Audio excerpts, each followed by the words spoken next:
I love you Julie. हम मिथुन, हम तोरा से बहुत प्यार करतानी। तोरा चलते जियान कर देम अपन जवानी।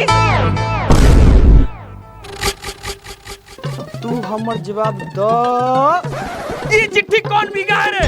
किसको गार में इतना गू हो गया? बोलो बोलो बोलो। सर जी आप भी तो खाली मजाक में बोलते हैं। गार में गुहे ना होता है कि दाल भात भुजिया होता है। हमारा जुजिया होता है। तुम चुप रहो। अगर तुमको भी कोई ऐसे छेड़ेगा तो हम छोड़ देंगे कि अगर तुम छेड़वाना भी चाहो तो। अरे बोलबे कि ना रे? कौन हमर जुलिया के आई लव यू बोला है रे? सर जी हमर जुलिया ये कैसे हो गया? रुकिए आपका मेहरारू कहो कि आपका टीना फरवाते हैं। ए लड़का, हमको कहने का मतलब है कि जुलिया हमर कोचिंग का स्टूडेंट है।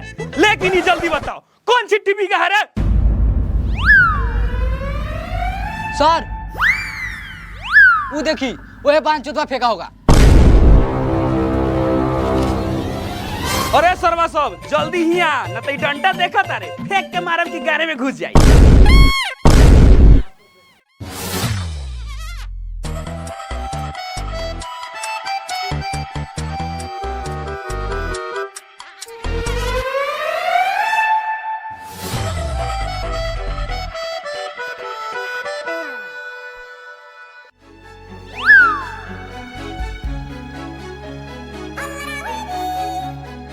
अरे सरवा सब तोरा सब के रास्ता में समझाए थे ना, तो हिया लड़ चटाई करने की क्या जरूरत था?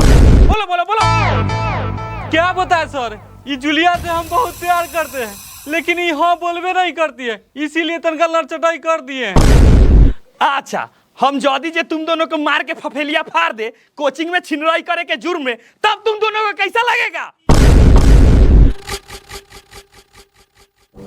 नहीं सर एक ही को। नहीं दोनों को। नहीं सर एक ही को। दोनों को। नहीं सर एक ही को। हम बोले ना दोनों को। नहीं सर एक ही को। नहीं नहीं दोनों को। नहीं सर एक ही को। नहीं नहीं दोनों को। ए सर हमर जुलिया कह रही है कि एक तो एक लड़वा हमर दुनो दुनो कैले है।